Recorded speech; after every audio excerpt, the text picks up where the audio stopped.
So here's my piece of quilted fabric. And in the previous video, which I've linked in the description, you can see me making this piece of patchwork partly on my vintage 1916 treadle machine and also partly on the Husqvarna machine that you see in the clip here. I've cut myself a piece of binding. It doesn't have to be on the bias. You need it to be just a bit longer than the 17-inch short edge of your piece of quilting. So that's about 18, 20 inches.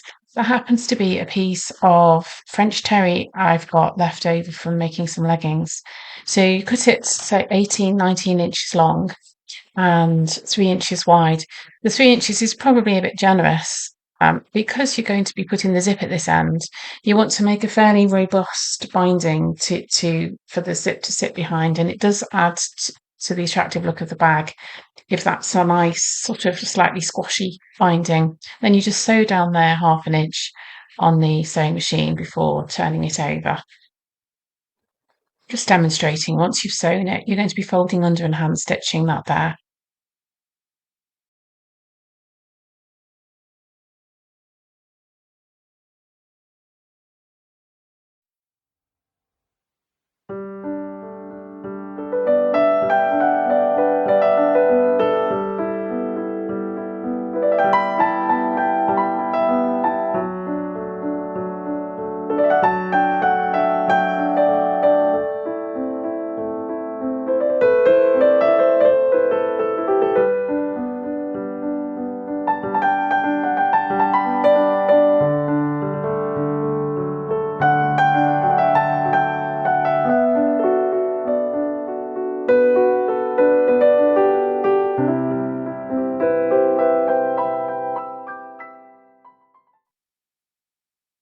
So you've sewn on the binding on the correct side, right sides together. Right, so there's the end of the bag. So fold it over to the wrong side, then fold the end under and fold it down and pin in place. You want that binding edge to be fairly wide, so that's about 1/2 inch. You can be quite generous with it. You pin that under all the way along. You see how the ends of the binding are left free. You need to leave it like that. You'll see in this clip that I've actually folded them in. Don't do that because it makes it very difficult to get the sewing machine over the end. And then just hand stitch it down.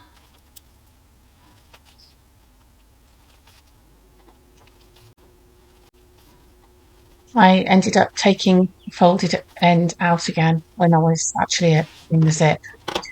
So just leave that free at the end. Then repeat that at the other ends of the bag. When I'm describing the end of the bag, I'm talking about where the zip's going to go. So then fold the ends in on themselves and pin your zip in place. This is a bag zip, which is a little bit wider. The tape is a little bit wider than on, say, a dress zip.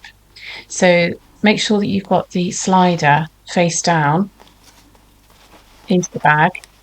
If you're using a trimmed off piece of zip from a roll like I am, make sure you don't pull the slider off the end. And pin it in place. Make sure you're only going through the binding, the zip tape and the first layer of binding. Don't pin it to the other side of the bag. You pin that all along, and then the next thing you can do is thread a needle with some cotton and just sew over the zip teeth at the ends of the bag, just so that the slider doesn't slip off. So move, once you've pinned in place, move the slider back into the middle and then do what I'm doing. Just catch the end there. Make sure you're just going through one layer of the bag and the zip tape just to secure the end. Do the same the other end. Move your slider in and do the same thing the other end.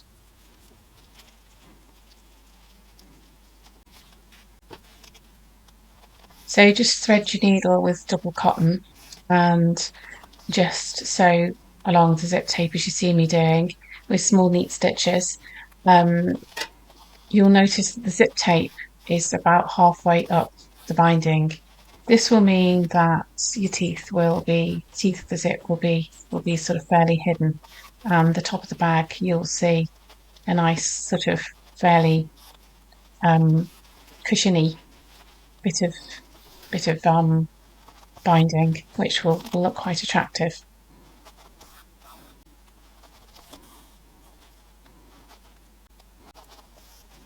Do that on both sides of the zip, and then next just turn the bag out. Take the pins out and turn the bag out and make sure that you're happy with the position of the zip before you proceed, and that you're happy with how the binding is sewn, because after all you have done it by hand, and so there is going to be some variety in that. You know, it's not like just sewing on the machine. So just check that you're happy with how that looks and check that the zip's runs free.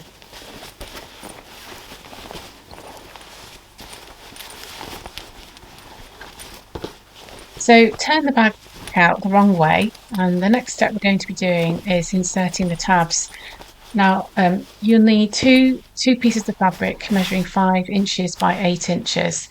Fold them in half, then fold them again in on themselves. I didn't actually film this bit, I don't know why, but you'll see in the next clip that I've made them and I'm sewing them.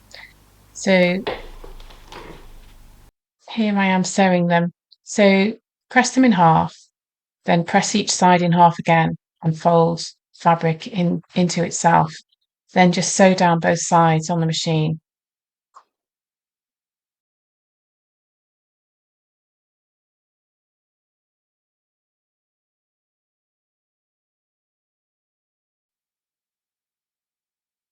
So you need to make sure that the zip is exactly halfway over so that it's in the middle. I'm counting now. It's 11 inches wide, and I've got the teeth of the zip at the 5.5 inch mark. Fold the tab over and insert it into the bag and pin it. I'm struggling to pin this because I rather stupidly folded in the end of the tab. You don't need to do that. Just leave it free and then trim it off.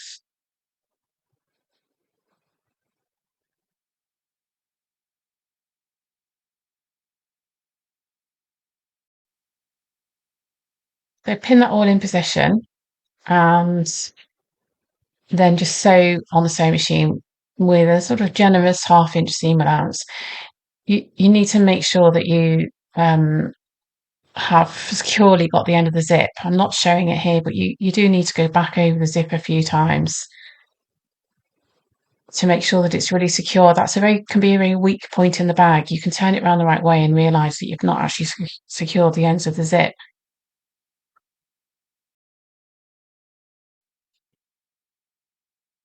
So once both ends are sewn, this is a good point to turn it around the right way and check that everything's secure, and that the tabs are in position,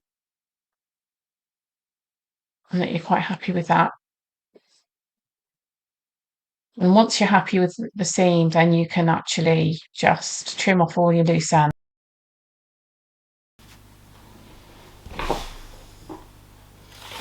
So I'm not showing binding the ends of the inside of the bag in this video, but you can do that and bind in a similar way to how you added the binding for the zip, but just fold the ends in and bind over that raw end that I've got my fingers on now. Now we come to the boxing. Fold as you've just seen me do, with the seam line in the middle of that fold, and then get a ruler. Place the 2-inch mark on the ruler on the seam line. Notice the zip at the top of the picture. So then point the ruler towards the zip so that your stitch line is going to be closer to the zip at the top than at the bottom. This is what gives you the Boston bag shape. When you first put the ruler in position, you've got 4 inches across. By the time you've tilted it, it's 5 inches. Then get small pins and mark the line. Get some small pins and pin it realistically. Don't just pin it to secure it. Pin clearly along the line. And before you go any further, turn the bag the right way around now, as you see me doing, and make sure that you have actually done that. Notice that that seam line is going to be further away from the bottom of the bag than it is from the top of the bag, and that will give you your shape. You can either use exactly the same process for each corner, or you can do as you see me doing here, which is get a piece of paper, and on your drawn line, your pinned line, actually make a little template and cut it to size, and just then then do the same with all the other corners, and make that way you've got the four exactly the same. And I wouldn't sew anything until you've pinned each corner in the same way. Turn the bag the right way around and you're happy with how it's going to look, and then sew it. Even after sewing, I still turn it round back again and have a look before I cut the corners off. So here you can see me proceeding to do the rest of the corners using my little template. You'll have to flip it over, but you'll see what to do. I've actually got a pattern on my Etsy page with the natural patterning for this bag, and included in it is a template like I'm showing you, but you can just do this by hand yourself if you want. See me putting the pins in. I'm not just putting the pins in to keep it in place. I'm actually pinning along the line. Make sure that you've got the seam line right symmetrically in the middle of that triangle.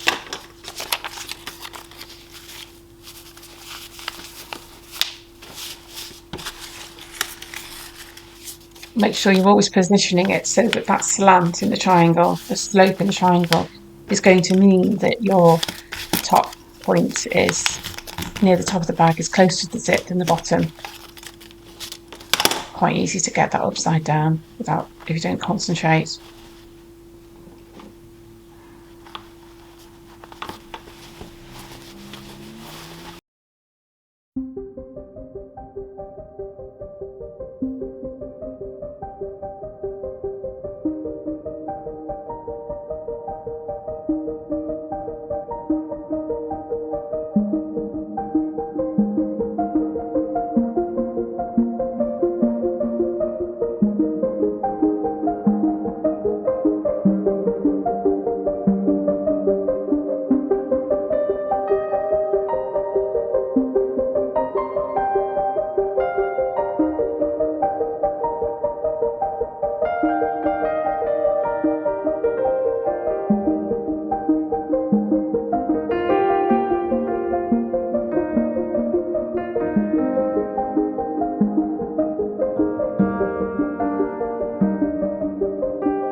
I hand sewed some pre-bought handles on. In my Boston bag video, the first one I did, I show you how to actually make some fabric ones. You don't have to buy them, because the idea of that bag was to just make it entirely from scrap fabric. So I'm just hand sewing these on here. You can actually sew them on by machine, but I found it easy to do it by hand.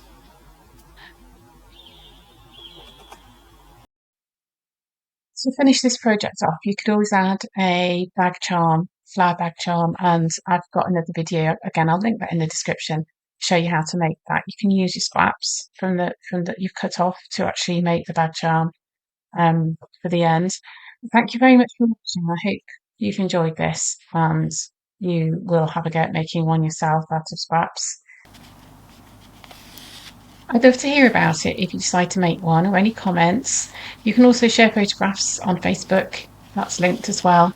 And if you haven't already, please do think about subscribing. Thanks for watching.